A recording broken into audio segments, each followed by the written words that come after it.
porque só Ele é digno. Quero convidar a igreja a ler as suas Bíblias no livro do Apocalipse, capítulo de número 5. Aleluia, Deus! Aleluia! Louvado e santo é o poder de Deus! Aleluia! Deus de Deus! Aleluia, Deus! Louvado e adorado o teu nome, Jesus! Aleluia! Livro do Apocalipse, capítulo de número 5. Todos encontraram? Amém! Aleluia! Nos diz assim a palavra de Deus: E vi na destra do que estava sentado sobre o trono um livro escrito por dentro e por fora, selado com 7 selos. E vi um anjo forte bradando com grande voz: Quem é digno de abrir o livro e desatar os seus selos? E ninguém no céu, nem na terra, nem debaixo da terra podia abrir o livro, nem olhar para ele. E eu chorava muito, porque ninguém fora achado digno de abrir o livro, nem de o ler, nem de olhar para ele. E disse-me um dos anciãos: Não chores, eis aqui o leão da tribo de Judá, a raiz de Davi, que venceu para abrir o livro e desatar os seus 7 selos. E olhei, e eis que estava no meio do trono e dos 4 animais viventes, e entre os anciãos um cordeiro, como havendo sido morto, e tinha 7 pontas e 7 olhos, que são os 7 Espíritos de Deus enviados a toda a terra. E veio e tomou o livro da destra do que estava sentado no trono. E havendo tomado o livro, os 4 animais e os 24 anciãos prostraram-se diante do cordeiro, tendo todos eles harpas e salvas de ouro cheias de incenso, que são as orações dos santos. E cantavam um novo cântico, dizendo: Digno és de tomar o livro e de abrir os seus 7 selos, porque foste morto, e com teu sangue compraste para Deus homens de toda a tribo, e língua, e povo, e nação. E para o nosso Deus os fizeste reis e sacerdotes, e eles reinaram sobre a terra. E olhei e ouvi a voz dos muitos anjos ao redor do trono, e dos animais e dos anciãos. E era o número deles, milhões de milhões, e milhares de milhares, que com grande voz diziam: Digno é o cordeiro que for morto de receber o poder, e riquezas, e sabedoria, e força, e honra, e glória, e ações de graça. E ouvi a toda criatura que está no céu, e na terra, e debaixo da terra, e que está no mar, e a todas as coisas que neles há, dizer: Ao que está sentado sobre o trono e ao cordeiro sejam dadas ações de graças, e honra, e glória, e poder para todo sempre. E os 4 animais diziam: Amém. E os 24 anciãos prostraram-se e adoraram ao que vive para todo sempre. Eu gostaria de convidar a igreja a repetir todos com uma só voz. Versículo de número 5. E disse-me um dos anciãos: Não chores, eis aqui o leão da tribo de Judá, a raiz de Davi, que venceu para abrir o livro e desatar os seus 7 selos. Amém. Podeis assentar. Nós queremos agradecer a Deus pela oportunidade que nos concede nesta noite. Nós estamos felizes, né? Estivemos aí um tempo fora, estávamos na Bahia, estivemos ali juntamente com a nossa família, participando de mais um casamento. Para quem não se lembra, né? Na casa da Edneia são 7 mulheres, 5 já se casaram, ainda faltam 2. Casam-se e sempre tem alguém para casar. Impressionante. E a hora que casar as 2 ainda fica o Samuel, né? Então nós estivemos ali, graças a Deus, Deus nos abençoou. Foi uma viagem muito abençoada. Eu tive uma experiência que eu nunca tinha tido antes nesta viagem. Nos nossos momentos de lazer lá, teve um momento que eu tive pela primeira vez na vida a sensação de afogamento, né? E não que eu estivesse me afogando, mas a sensação é de que eu estava me afogando, porque eu acho que afogamento é classificado quando a pessoa bebe água, não é isso? Né? Que a água entra no pulmão, não entrou água não. Mas eu estou aprendendo a nadar ainda, e chegou um momento lá que na última vez que eu fui era um lugar mais raso. Dessa vez choveu muito, choveu o mês inteiro em dezembro. E aí quando eu parei de bater o pé, que eu desci o pé, cadê o chão? Né? E a gente não desce em pezinho, né? A gente vem com o pé lá para trás até achar o chão, então fica mais profundo mesmo. E aí eu tive aquela sensação e fui descendo, né? E aí eu pensei no meu coração: ninguém vai me tirar daqui. Vai? Ninguém vai tirar. Até alguém perceber, num lugar que tem muita gente, todo mundo brincando. E aí naquele momento, a única coisa que eu fiz foi prendo a respiração e subo de novo, né? E na hora que eu saí lá em cima, eu respiro. Mas no final da conta, o que eu senti é que, se não for a mão de Deus, você pode ser o melhor nadador, não é o meu caso, que eu estou aprendendo. Você pode ser a pessoa mais conhecedora. A nossa vida, ela sempre está por um fio, e quem nos sustenta é Deus. Então estou aqui testificando, não aconteceu nada, né? Não injetei água pelo nariz, nem bebi água, não saí normal, né? Um pouco assustado, que é natural, mas graças a Deus, Deus sustentou as nossas vidas. E uma outra experiência que foi comigo e Edneia, nós estávamos na volta, para quem não sabe, são 1.750 quilômetros de viagem. São 1.750 quilômetros de viagem. E o primeiro dia da viagem é o dia que a gente tenta. Tá perdendo o som aqui, ó. Tava normal o som. Tava perdendo o som aqui. No primeiro dia é o dia que a gente tenta dar a maior esticada.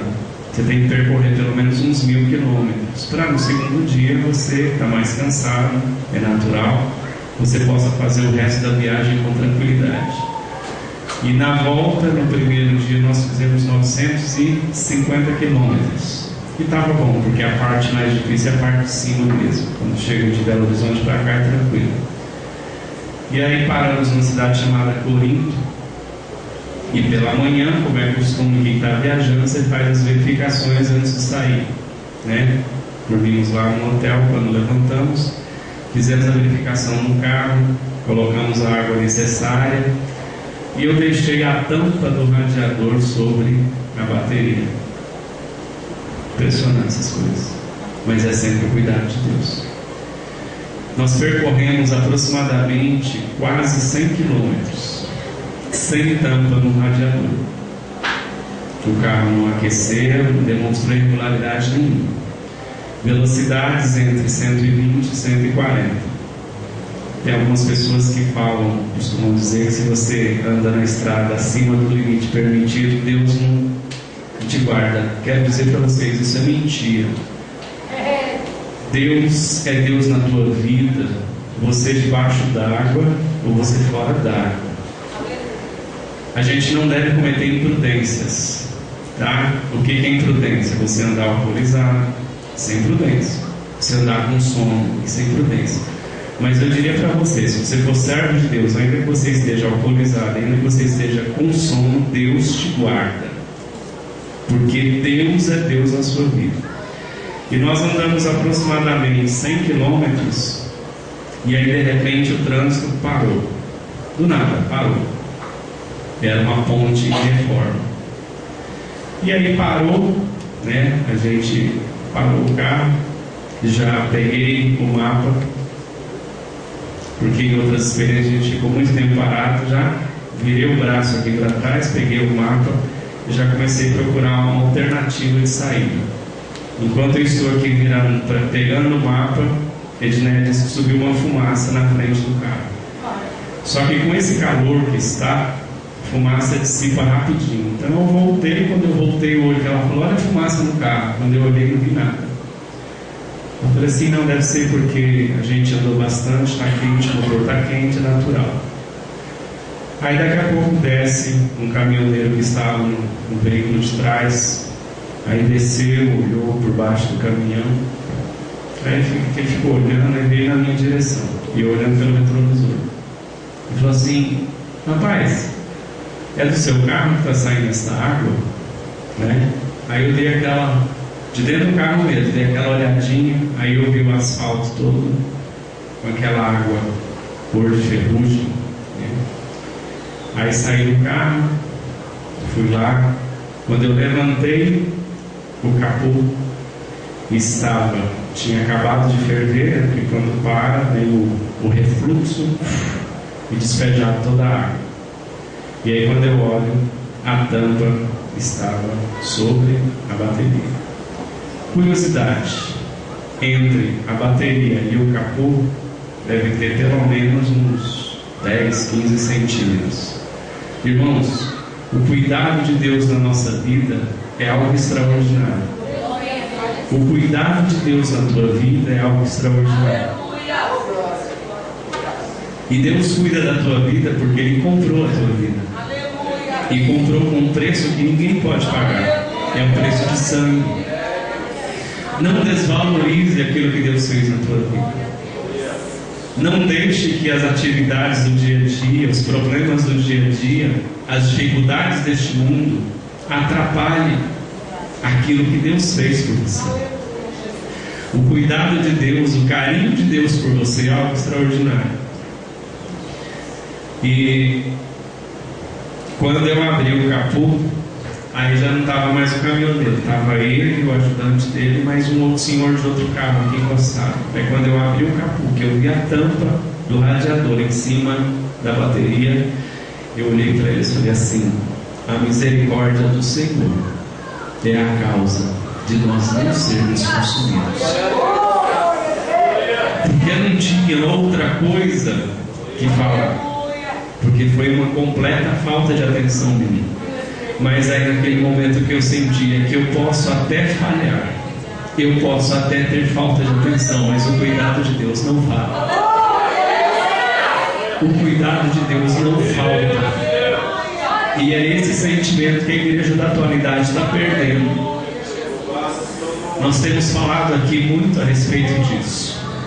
A tecnologia tem chegado, a tecnologia está aí, irmão. Não troque teu Deus pela tecnologia. Não pense, se você estiver num lugar deserto, que o seu celular, porque tem GPS, tem G3, G4, G5, G10, sei lá o que é isso. Não pense que isso vai resolver o teu problema. Não abra mão do teu Deus. Não abra mão daquele que morreu na cruz do Calvário para te salvar. Não troque teu Deus pelas coisas deste mundo. Não troque teu Deus por emoções passageiras. Teu Deus é Deus. Teu Deus é Deus que sustenta. Teu Deus é Deus que resgata. Teu Deus é Deus que transforma vidas. Teu Deus é teu Deus. Não abra mão disso. A palavra que Deus colocou no nosso coração nesta noite para comentar com você é Apocalipse capítulo 5. Eu sei que Apocalipse é um livro difícil de pregar, mas se Deus colocou a palavra no nosso coração, Ele se garante por aquilo que Ele quer comunicar à igreja nesta noite. Nós queremos fixar-nos em especial em 2 versículos aqui. Versículo de número 2: quem é digno de abrir o livro e de desatar os seus selos? Quem é digno? Nós vemos aqui que João, ele foi levado em espírito ao céu, e lá no céu ele viu na destra do que estava sentado sobre o trono, ele viu o quê? Um livro escrito. Esse livro estava escrito por dentro e por fora. Só que este livro ele estava lacrado, estava selado com 7 selos. E um anjo forte, bradando com grande voz, começou a questionar: quem é digno de abrir o livro e de desatar os seus selos? Quem é digno de abrir o livro e desatar os 7 selos?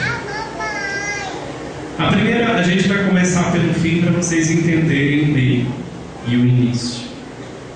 O que tão importante tinha nesse livro? O que tinha nesse livro? Qual era o conteúdo desse livro?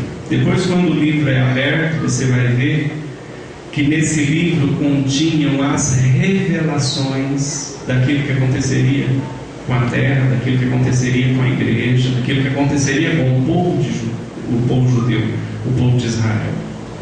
Então aquele livro ele trazia as revelações das coisas futuras. E ele estava lacrado, ele estava fechado. O versículo de número 3 fala: e ninguém, prestem atenção nisso, ninguém no céu, nem na terra, nem debaixo da terra, podia abrir o livro. Mas não era só abrir o livro, também não podia olhar para ele. Por quê? Porque nesse livro continha coisas que estavam guardadas, coisas que estavam seladas, porque dizia respeito a coisas futuras. E prestem muita atenção para que vocês possam entender. Irmãos, o céu é lugar santo. O céu é lugar santo. Quem foi criado santo no céu, que perdeu a santidade, não está mais no céu. Entendem isso? Satanás foi criado santo, mas ele pecou contra Deus. Ele não está mais no céu. Os anjos, ele comparece no céu, mas ele não está mais. O lugar dele de atuação não é mais lá. Os anjos que caíram com Satanás também não estão mais lá. Entendem isso? Entendem? Porque isso é importante entender. Entendem isso? Quando foi procurar alguém para desatar o livro, para abrir o livro e os seus 7 selos, não foi encontrado ninguém no céu. Prestem atenção nisso. O céu é lugar de santidade. Eu preciso santificar a minha vida? Preciso me manter afastado das coisas erradas deste mundo? Preciso me guardar? Preciso. Mas tem coisa que a minha santidade não resolve. E é isso que a gente quer meditar nessa noite. Ninguém no céu, não teve ninguém no céu. E céu é lugar de pessoas santas, de anjos, da santidade. Entre os anjos não foi encontrado um sequer. Aonde mais? Nem na terra. Na terra é mais fácil, porque a terra existe muito pecado. Na terra, quem está na terra está sujeito ao pecado. Mas vamos imaginar que algum anjo do céu, algum mensageiro de Deus que estivesse naquele momento na terra, alguém santo, separado, alguém que não tivesse cometido pecado também, naquele momento não foi encontrado na terra ninguém que fosse digno. Quando a gente fala de dignidade, quando a gente fala de ser digno, o digno é aquele que merece. O digno é aquele que foi reconhecido como alguém que pode fazer. E aí o que acontece com João? João começa a chorar muito. Por quê? Qual é o nosso desejo? O desejo de quem tem um coração voltado para as coisas de Deus é saber o que Deus quer, é saber o que Deus vai falar. Quando a gente vem para a casa de Deus, uma das ansiedades que a gente tem é o que é que Deus vai falar comigo nesta noite. De que maneira Deus vai falar? Nós vimos aqui o grupo cantando, o conjunto cantando agora, né? Há uma expectativa. Na hora que o conjunto cantar, como é que Deus vai falar? Vimos a mocidade, as irmãs, as crianças. Na hora que as crianças forem cantar, como é que Deus vai falar? Existe uma expectativa. Você quer ouvir algo da parte de Deus, existe uma expectativa.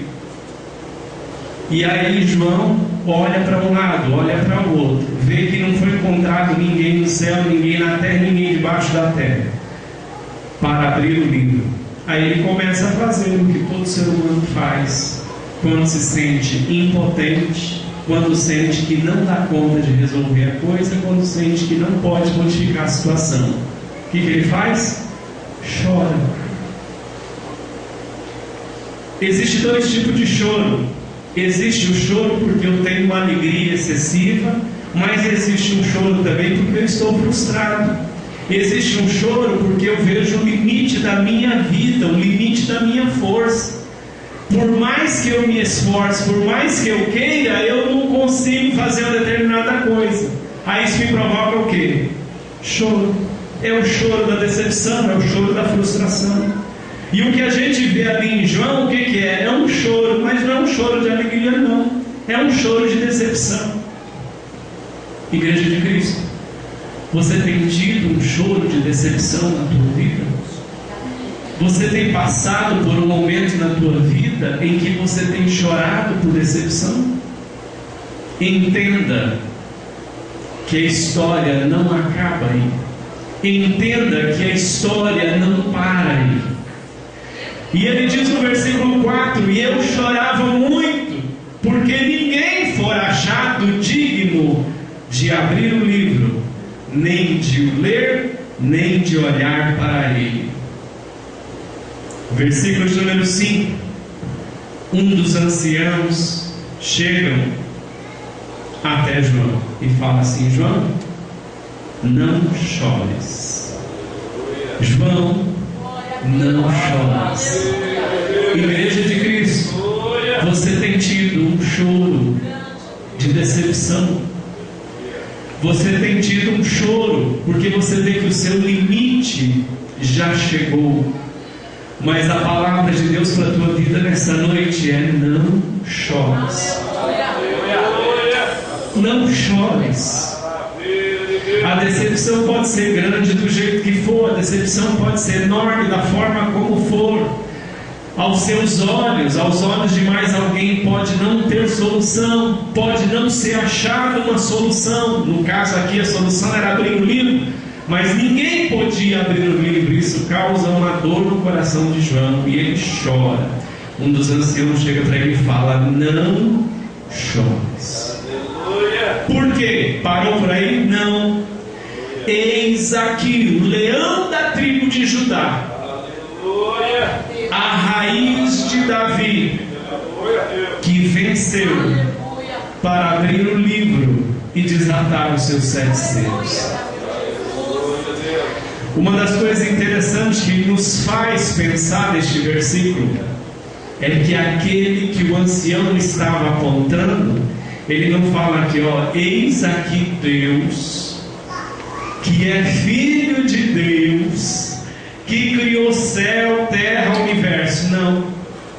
Eis aqui o leão da tribo de Judá. Onde é que está a tribo de Judá? Está no céu? Eis aqui o leão da tribo de Judá. Eis aqui alguém que se fez homem, alguém que desceu nesta terra, que nasceu no meio de uma tribo chamada Judá. E ele foi classificado como leão, como alguém que é forte, como alguém que reina. Eis aqui o leão da tribo de Judá. Você foi salvo por Jesus Cristo, você foi resgatado por Jesus Cristo.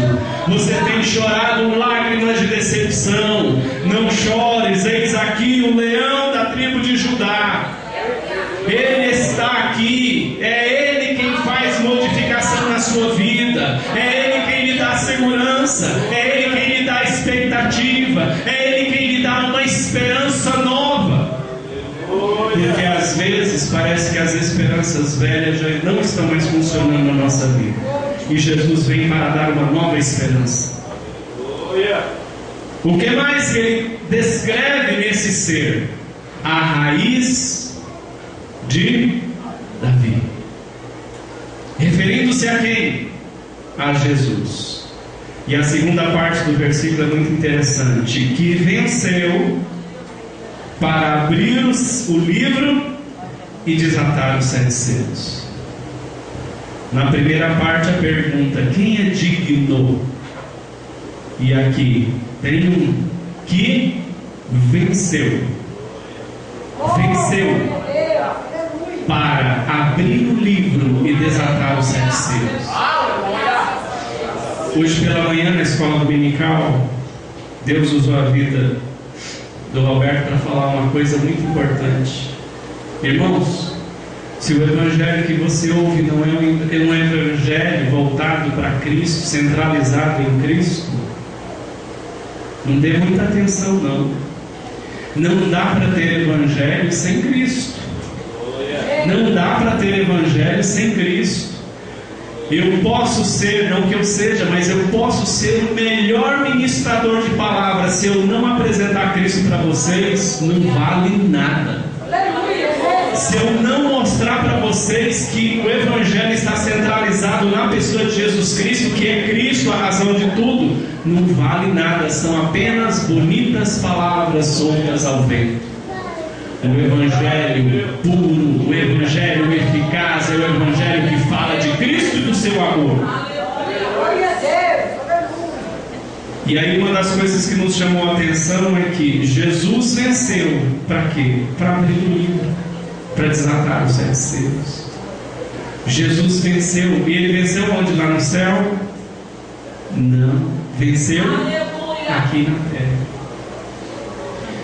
Tem um ditado, que provavelmente é um ditado católico, que diz assim: e disse Jesus, eu venci o mundo e vós vencereis.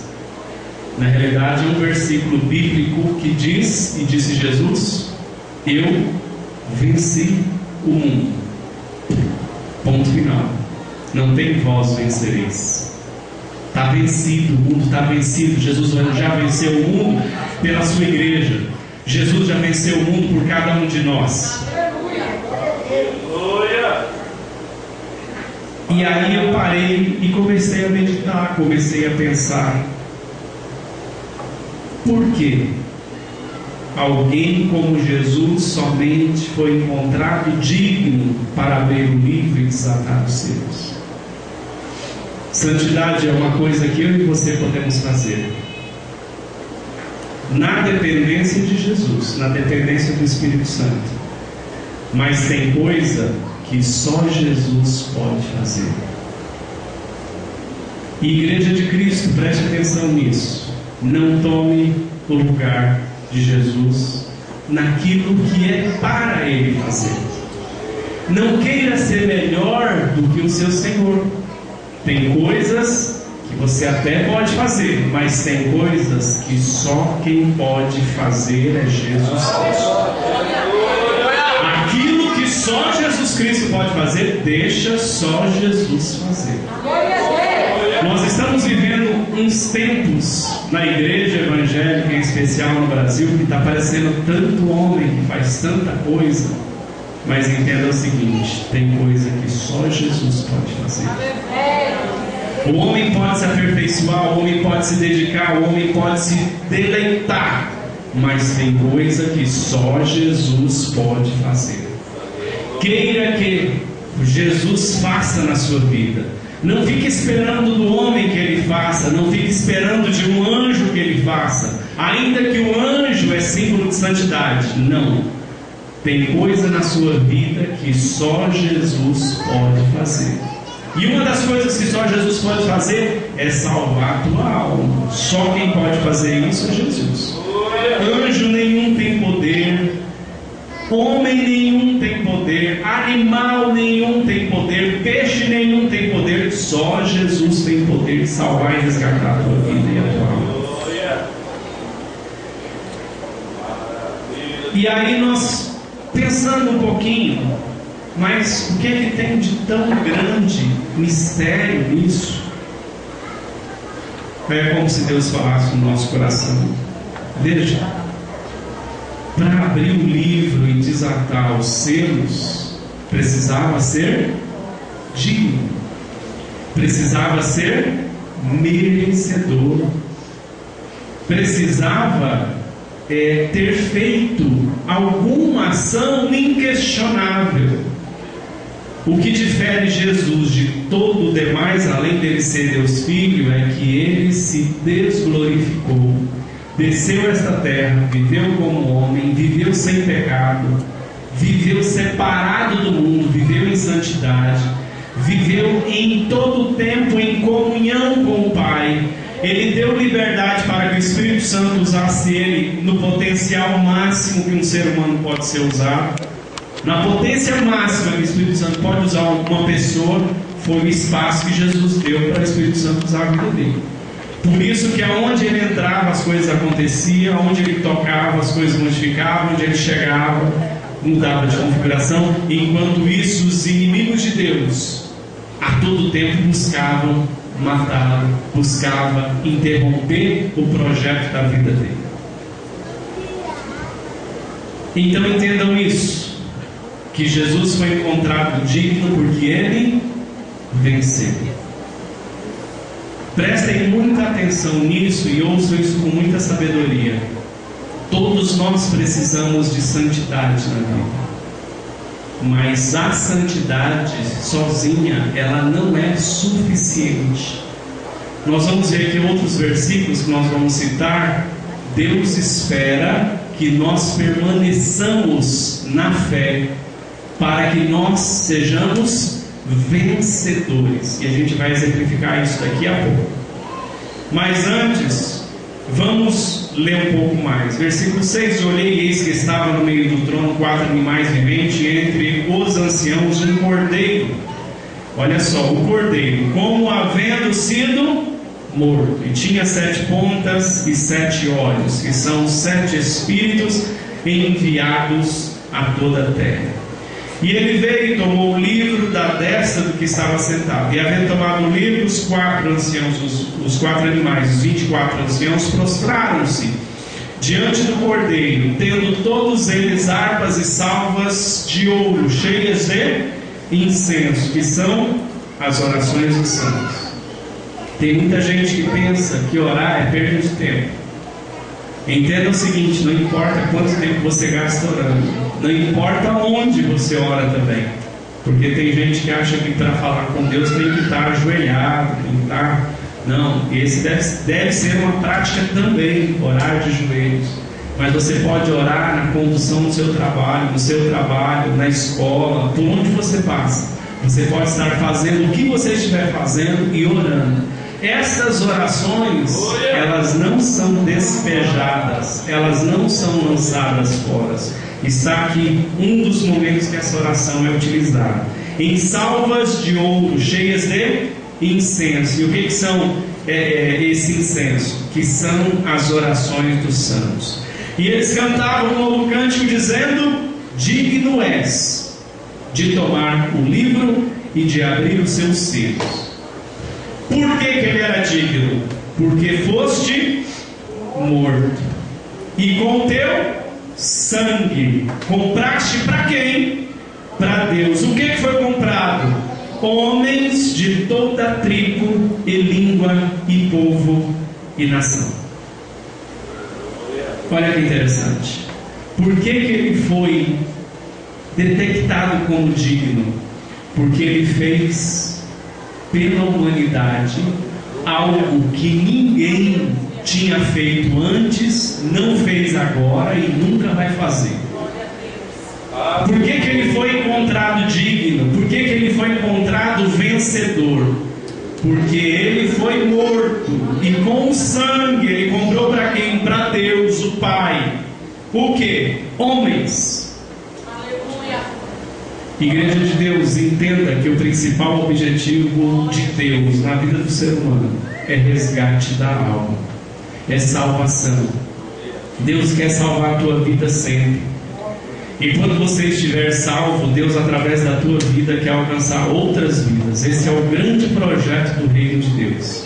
E isso faz-se através do quê? Do sangue de Jesus Cristo, que foi derramado na cruz do Calvário, para compraste para Deus homens, de quê?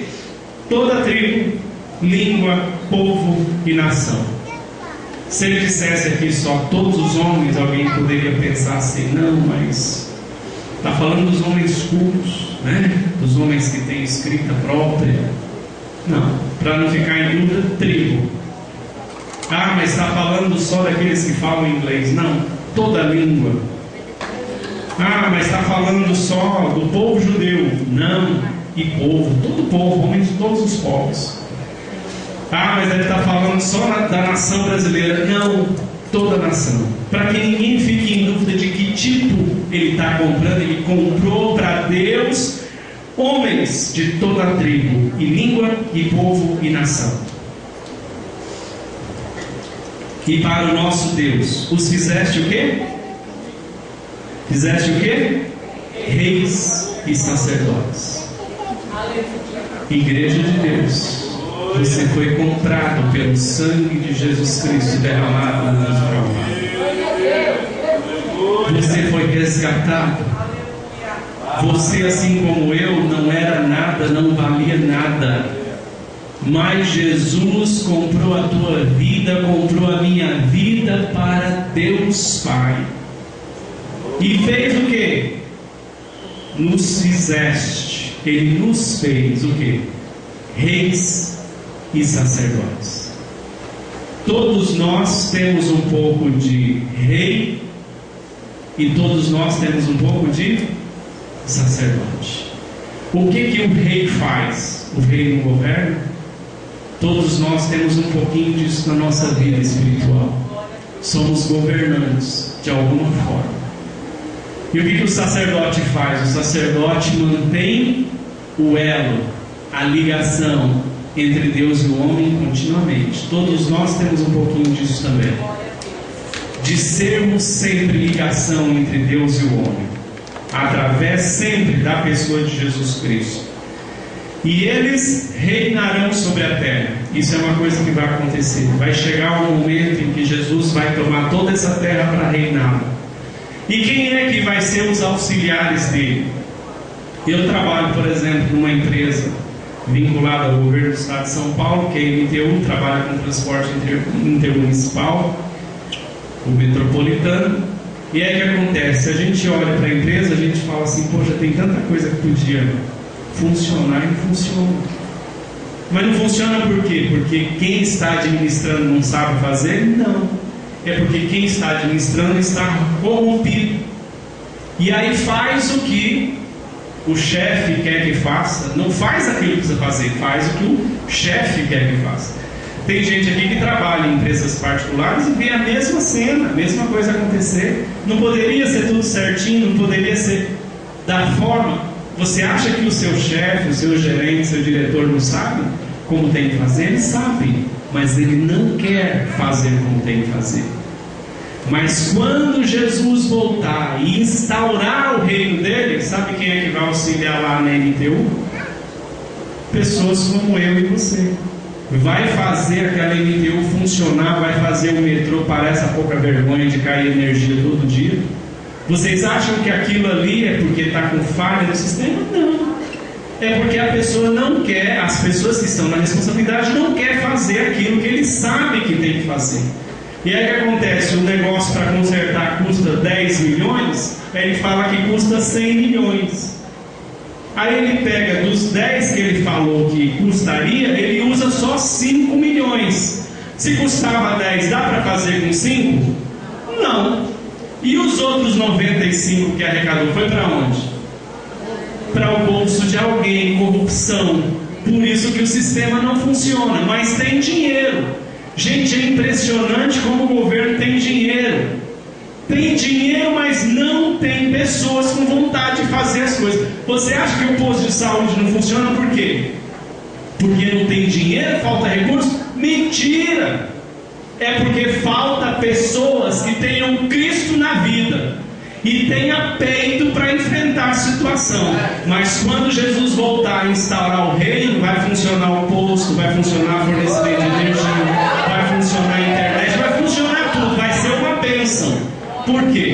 porque a corrupção terá sido cortada fora. Mas enquanto Jesus não vem, a gente vai convivendo com isso. Não vos conformeis com o mundo, nem com o que no mundo há, mas transformai-vos.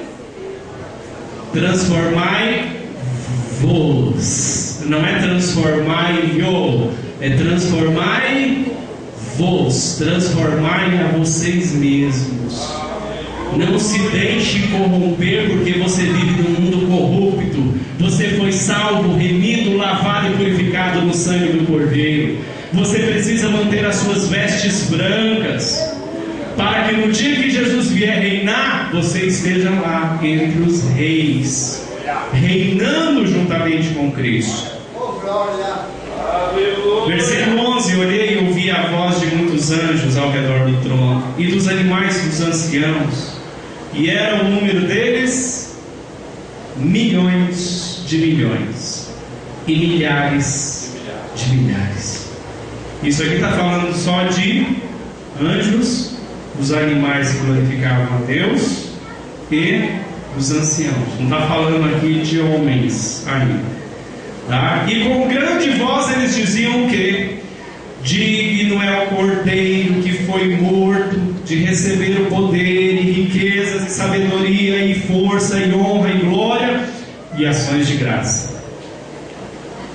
Quando ele fala digno é o Cordeiro que foi morto, esse foi morto aqui, gente, tem um significado muito profundo.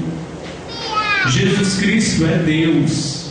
A natureza de Deus, ela não pode, na natureza de Deus, Deus não pode experimentar a morte. Vocês sabiam disso? Deus é eterno, Ele não pode morrer. Só que Jesus Cristo, quando veio na forma de homem, Ele experimentou o quê? A morte. Esse experimentar a morte aqui é aquela oração que Jesus falou assim: Pai, se possível for, passa de mim.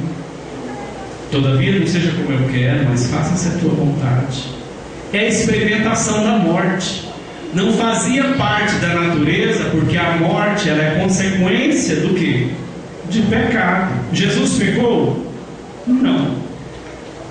Qualquer um de nós, que é impossível, mas qualquer um de nós, se conseguíssemos nascer sem pecado e viver sem pecado, não íamos querer também experimentar a morte. A gente já nasceu com pecado, a gente já pecou durante a nossa vida, a gente não quer experimentar a morte. É ou não é? Tem muitos irmãos na igreja que falam assim: eu creio que eu ainda vou ser arrebatado e não vou ser sepultado. Não fala assim? Eu creio que eu esperei até agora e eu vou. Não é assim? Nós que pecamos, nós não queremos experimentar a morte. Quem aqui quer experimentar a morte? Ninguém quer experimentar a morte. Agora você imagina o ser Deus, que não tem na sua natureza a experimentação de morte. Ele deu a sua vida. Ninguém matou Jesus. Jesus é que deu-se para ser morto. Foi Ele que entregou a vida. Pai, está consumado, e a Ti eu entrego o meu Espírito. Quem fez a entrega era Jesus, porque a morte não tinha poder sobre Jesus. Percebe? Quando o povo aqui, quando as pessoas do céu, os seres do céu, abrem a boca e falam digno é o Cordeiro que foi morto, eles querem frisar aqui alguma coisa. Ele foi morto, e ele é digno de quê? De receber o poder, riqueza, sabedoria e força e honra e glória e ações de graça. Quem de nós aqui já foi morto? Nenhum de nós fomos mortos. Quem de nós aqui morreu para dar a vida por alguém? Nenhum de nós morreu para dar a vida por alguém. Mas às vezes, prestem atenção nisso para ver que interessante. Às vezes o que a gente quer receber nessa vida? Poder, riquezas, o que mais? Sabedoria, força, honra, glória e ações de graça. Vocês percebem que às vezes a gente quer receber algo que não é digno da nossa pessoa? Percebem isso ou não? Quem é digno? Jesus Cristo, que foi morto para que eu e você pudesse ter vida em abundância. São coisas que nós não deveríamos estar desejando receber. E às vezes a gente dobra o joelho e a gente quer receber poder, quer receber. Igreja, deixa as coisas de Cristo para Cristo. Faça só aquilo que Ele pediu para você fazer, mas deixa aquilo que é dele para Ele. E aí Ele continua dizendo: e ouvi a toda criatura que está no céu e na terra e debaixo da terra e que está no mar e todas as coisas que neles há dizer. Observem que lá no início, nem na terra, nem no céu, nem debaixo da terra tinha ninguém digno de haver. E agora o que João ouve? Ele ouviu toda a criatura, tanto que está no céu, na terra, debaixo da terra, que está no mar, e todas as coisas que neles há dizer o quê? Ao que está sentado sobre o trono e ao Cordeiro sejam dadas ações de graça e glória e poder para todo sempre. Não se canse de louvar a Deus, não se canse de adorar a Deus, não se canse de estar na presença de Deus. E os 4 animais diziam amém, e os 24 anciãos prostraram-se e adoraram ao que vive para todo sempre. Só para a gente concluir, Apocalipse capítulo 2, versículo 7, o finalzinho. Porque nós falamos que Jesus foi encontrado digno porque Ele venceu. Não é porque Ele era santo, porque tinha outros santos, não tão santo quanto Ele, mas no céu tem muita santidade. Perceberam? Mas Ele foi encontrado digno porque Ele venceu. Apocalipse 2 e 7 para a igreja: ao que vencer, ao que vencer. Igreja, o desejo de Deus para com você é que você vença. E você vai receber o que? Ao que vencer, dar-lhe-ei a comer da árvore da vida que está no meio do paraíso de Deus. Isso é uma das coisas. Ainda no 2, versículo 11: o que vencer não receberá o dano da segunda morte. E a Bíblia fala que a segunda morte, ela acontece quando você perde a comunhão total com Deus, que vai passar a vida eterna longe de Deus.